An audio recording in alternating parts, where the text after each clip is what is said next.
RCBക്ക് മുന്നിൽ ചെന്നൈ ടീം തകർന്നടിഞ്ഞിരിക്കുകയാണ്. രണ്ട് തുല്യ ശക്തികളാണെന്ന് നേർക്കുനേർ വന്നത്.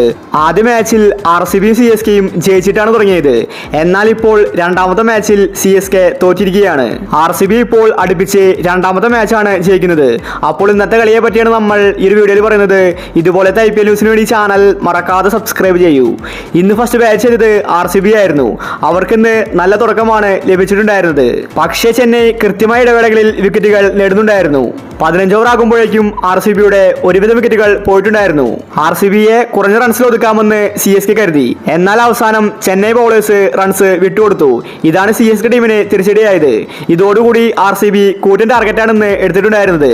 20 ഓവറിൽ 196 റൺസാണ് RCB അടിച്ചുകൂട്ടിയത്.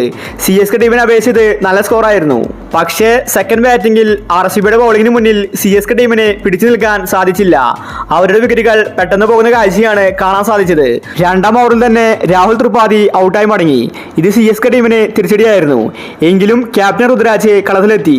രുദ്രാജ് ഡക്കിലാണ് പുറത്തായത്. പിന്നീടും RCB ബൗളേഴ്സ് ചെന്നൈ ടീമിനെ വിട്ടില്ല. CSK ടീമിൽ വരുന്നവരെല്ലാം തന്നെ പെട്ടെന്ന് കൂടാരം കയറി.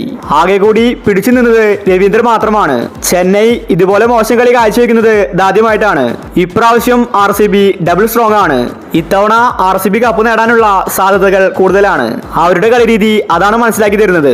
പരാജയം എന്താണെന്ന് അറിയാതെയാണ് RCB മുന്നോട്ട് പോകുന്നത്. ഇന്ന് ചെന്നൈക്ക് ബാറ്റിംഗിലും ബൗളിംഗിലും പിഴച്ചിരിക്കുകയാണ്. RCBയെ കുറഞ്ഞ റൺസിൽ ഒതുക്കാമായിരുന്നു. പക്ഷേ CSK ബൗളേഴ്സ് അത് ചെയ്തില്ല. ആദ്യമൊക്കെ CSK മികച്ച രീതിയിലാണ് ബൗൾ ചെയ്തത്. എന്നാൽ അവസാന നിമിഷങ്ങളിൽ CSK കളി വിട്ടുകൊടുത്തു. അതുകൊണ്ട് മാത്രമാണ് RCB ഇന്ന് മികച്ച റൺസ് സ്കോർ ചെയ്തത്. എങ്കിലും ചെന്നൈക്ക് ബാറ്റിംഗിൽ പിടിക്കാമായിരുന്നു. പക്ഷേ അവർ ഫോം ഔട്ടായിരുന്നു. ബാറ്റിംഗിൽ വരുന്നവരെല്ലാം തന്നെ പെട്ടെന്ന് ഔട്ടായി പോകുന്ന കാഴ്ചയാണ് കാണാൻ സാധിച്ചത്. അപ്പോൾ ഇന്നത്തെ കളിയെ പറ്റി നിങ്ങളുടെ അഭിപ്രായങ്ങൾ താഴെ കമന്റ് ചെയ്യുക. ഇതുപോലത്തെ IPL ന്യൂസിന് വേണ്ടി ചാനൽ മറക്കാതെ സബ്സ്ക്രൈബ് ചെയ്യൂ.